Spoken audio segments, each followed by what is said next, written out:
It's fascinating to consider that humility, often overlooked as a virtue, was once described by Pope Francis as the gateway to all virtues and the key to salvation itself. This powerful statement challenges how we view humility in a world that often glorifies power and self-promotion. But how can a virtue as quiet and subtle as humility hold such transformative power? And why does pride, its opposite, lead to destruction, as emphasized by the Holy Father? Humility's power lies in its ability to bring balance and clarity to human life. It allows us to see ourselves truthfully, not as gods of our own making, but as creatures dependent on divine grace. If you enjoy content that helps you grow spiritually, don't forget to like this video, subscribe to our channel, and join our community for more inspiration. Let's get started. As Pope Francis pointed out, pride distorts this reality, filling us with illusions of grandeur and self-reliance that ultimately alienate us from God and one another. Humility restores this connection, anchoring us in truth and opening the door to virtues like mercy, purity of heart, and charity. Pride, on the other hand, is not just a personal vice. It is the root of discord and division. From the fall of the angels to humanity's first sin, pride has been at the heart of destruction. It isolates, inflates, and separates, eroding the unity and peace that humility seeks to build. As he remarked, humility is essential to salvation because it breaks the chains of pride, enabling us to embrace God's plan for our lives. Humility is not a weakness, but a strength that underpins Christian life. It was exemplified perfectly in the life of Mary, whose profound humility made her the chosen one to bear the Saviour. Her littleness, as the Pope calls it, was not only her defining quality, but also the reason she attracted God's grace so completely. From her humble acceptance of the angel's announcement to her quiet strength at the foot of the cross, Mary's humility serves as an enduring model. She shows us that true greatness lies not in self-exaltation, but in acknowledging our place before God. Her song of praise, the Magnificat, echoes this truth.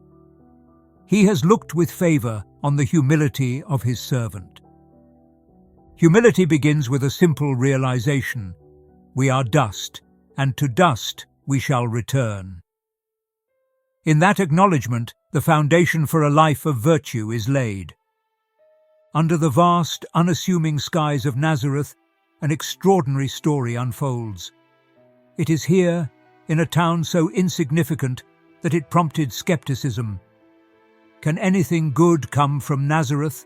That Mary, a humble girl, was chosen to bear the greatest responsibility in salvation history. This choice wasn't made for her lineage, wealth, or status, but for her model humility and unwavering trust in God's will. In the same way her humility opened the door to divine purpose, we too can discover a calling in the midst of life's uncertainties. There are moments when the weight of our own challenges feels unbearable, and the answers we seek seem out of reach. This is exactly what The Secret of Jesus' Apparitions offers: a path to clarity and peace through his revelations. This ebook goes into his prophecies and offers insight into what lies ahead. It's available for free in the pinned comment. Grab it now before the edition's gone. When the angel Gabriel appeared to her, the message carried unimaginable weight. She was to conceive and bear a son who would be called the Son of the Most High. Her response was not one of hesitation or pride, but of quiet acceptance. "Behold, I am the servant of the Lord. Let it be to me according to your word." This statement was not a resignation, but an active embrace of God's plan, embodying a humility that drew divine favor. Rather than bask in the miraculous nature of her calling, Mary immediately set out to visit her cousin Elizabeth, who was also carrying a child under divine circumstances. This journey to the hill country of Judah was not just an act of familial love, but a demonstration of humility in action. Despite being the mother of God, Mary's first instinct was to serve, to uplift, and to share in Elizabeth's joy. Upon meeting, Elizabeth's words affirmed Mary's faith. Blessed is she who believed that the Lord would fulfill his promises to her. Mary's humility shines even brighter in the Magnificat, her song of praise to God.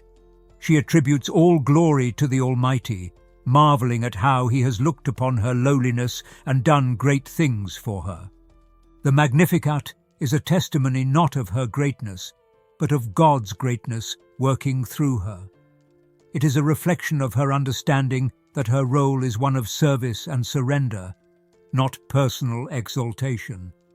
Even in moments of uncertainty and challenge, she remained steadfast. She did not demand recognition or privilege, even as the weight of her role grew. From her quiet acceptance to her tireless acts of service, her humility was not only her strength, but the foundation of her extraordinary role in salvation history. In her actions, she teaches us that humility is not passive. It is a dynamic force that elevates others and aligns us with the divine.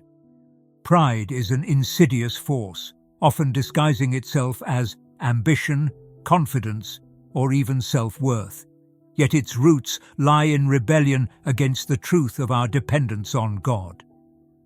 This distortion can be traced back to the earliest moments of spiritual disobedience, when the fallen angels, led by Lucifer, rejected their Creator's order, consumed by the desire to elevate themselves above their rightful place.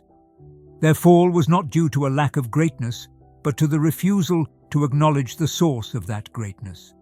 Humanity, too, has inherited this dangerous inclination. The original temptation in Eden, "You will be like God," was a call to pride, an offer to transcend the natural limitations set by the Creator.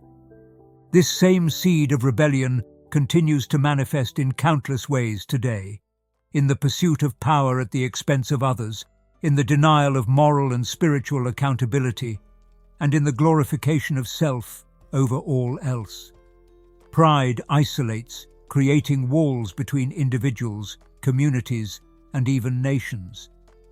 Mary's story reminds us that even in the smallest acts of humility, we can find purpose.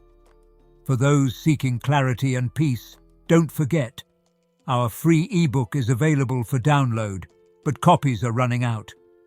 Claim yours now before it's too late. Pope Francis warns against this destructive force, noting its role in personal and collective discord. Pride, he says, blinds us, inflates our egos, and distances us from the humility required to build meaningful relationships and a just society. This blindness often leads to a refusal to see others as equals or to recognize their inherent dignity. It fuels the arrogance that causes division, whether in families, workplaces, or global conflicts. In contrast, the antidote to pride is humility, a virtue that reorients the heart toward truth and unity. But this humility is not mere self-effacement. It requires an active surrender to God's will, a recognition of our reliance on His grace. As Jesus taught through His life and ministry, humility involves serving others, placing their needs above our own. It is not weakness, but strength, a conscious choice to seek peace and understanding rather than dominance and division. The consequences of unchecked pride are visible in every era of human history. Wars are waged, relationships are fractured, and communities are torn apart by the refusal to embrace humility. Pride turns strength into tyranny, intelligence into arrogance, and power into oppression. Yet, the possibility of transformation exists in every moment when humility is chosen over pride, allowing grace to heal and restore what has been broken.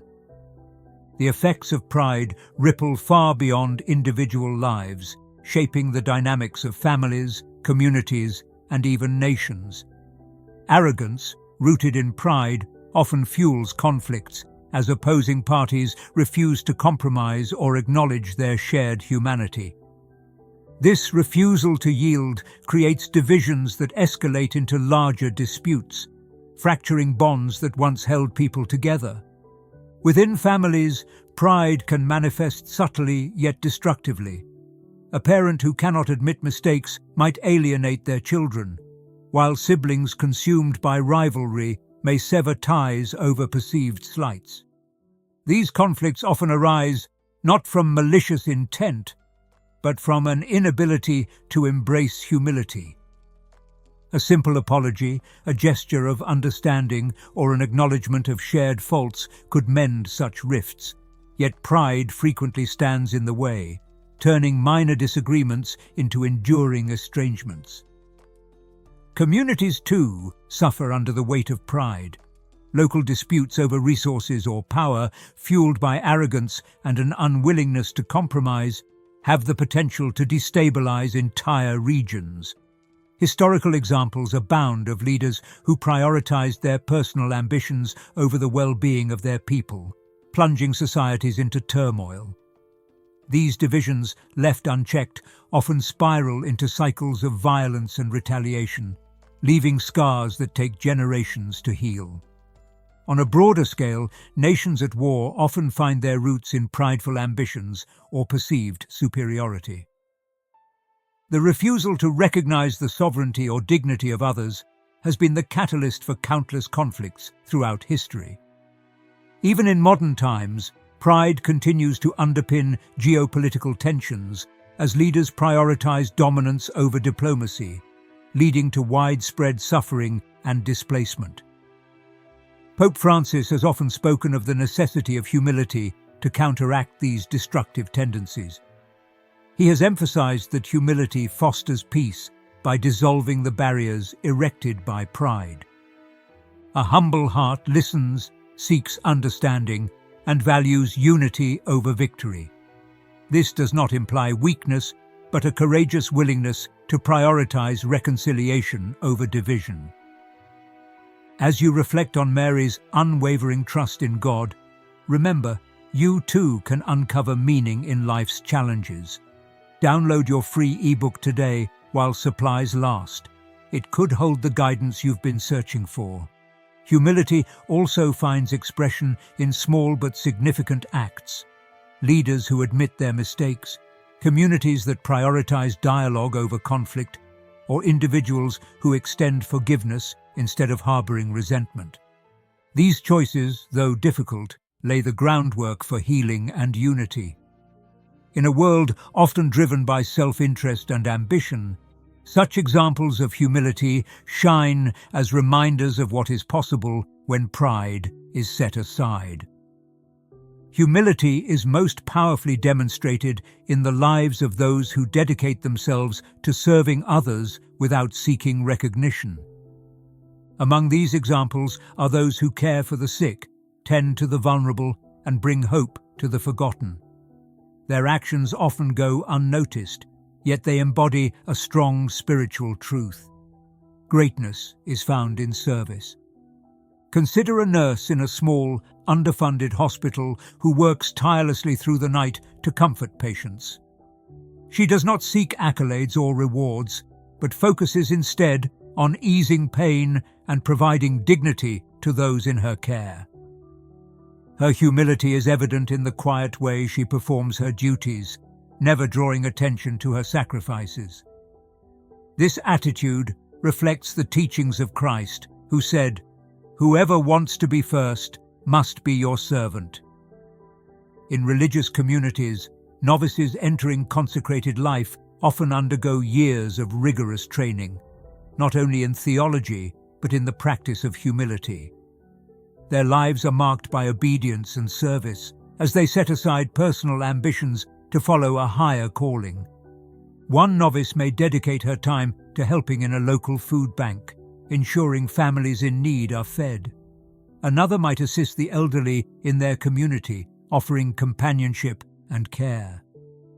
These acts of humility remind us that the most meaningful contributions often come from the simplest gestures. Even in secular settings, humility manifests in extraordinary ways. A teacher who stays after school to mentor struggling students, refusing to take credit for their eventual success, shows how humility can transform lives. A community leader who listens to every voice, including those often silenced, exemplifies the strength found in putting others first. These individuals demonstrate that humility is not limited to religious contexts, but is a universal virtue capable of fostering harmony and growth. Pope Francis frequently highlights these unsung heroes in his teachings, urging the world to recognize the quiet power of their humility. He calls on everyone to embrace this virtue by choosing service over self-interest and valuing the collective good over personal gain. Humility, as seen in these everyday examples, becomes a bridge to relationships and a more compassionate society, where the dignity of every person is upheld. Amid a world often consumed by noise and ambition, the power of humility shines most clearly in the act of prayer. True prayer, as Pope Francis frequently reminds us, is a dialogue grounded in trust and surrender, requiring humility to approach God not as equals, but as children seeking guidance. It is in this intimate exchange that the human heart finds its rightful place before the Creator. Inspired by Mary's journey, take a moment to embrace your own path to purpose. A free ebook awaits you with insights to uplift your spirit. Just a few copies remain. Don't miss out. Find the link in the first pinned comment. A farmer kneeling at sunrise, hands calloused from labor, prays not for abundance, but for gratitude. His words are plain and simple, but they show an intense sense of respect, as if he knows that everything he has comes from somewhere other than himself. In the same way, a mother prays quietly for the safety of her children in the middle of the night, giving God her darkest fears and dreams. These prayers are not grandiose, but carry the weight of authentic humility, the kind that allows individuals to relinquish control and acknowledge their dependence on divine providence. In the Gospels, Jesus emphasizes the importance of such humility in prayer through the parable of the Pharisee and the tax collector. The Pharisee prays with pride, boasting of his righteousness, while the tax collector, standing at a distance, cannot even lift his eyes to heaven. Instead, he pleads, "God, have mercy on me, a sinner." Jesus declares that it is the tax collector who goes home justified, for his prayer stems from a heart humbled before God. Modern examples of this humility can be seen in collective moments of prayer during crises. When disaster strikes, communities often gather in quiet reverence, setting aside differences to seek comfort and strength together. These moments highlight how humility in prayer transcends individual concerns, creating a shared sense of unity and purpose. If this message makes you think, and you feel it connects with you, don't forget to like it, subscribe to the channel, and leave a comment. Also, if you really want to support our work and help us keep creating valuable content, consider giving us a super thanks. Join this amazing community and don't miss any news. Pope Francis, in his call for global peace, often invokes the humility required to pray for those we consider adversaries. To pray for the end of war, for the healing of wounds, and for reconciliation demands setting aside pride and bitterness. It is an act of huge surrender, trusting that God's justice and mercy will prevail where human efforts have failed. Humility in prayer, whether personal or communal, transforms the human spirit. It becomes a source of strength, aligning the heart with God's will and fostering a peace that surpasses understanding. Through this practice, humility not only enriches the soul, but also sows the seeds of healing and hope in the world.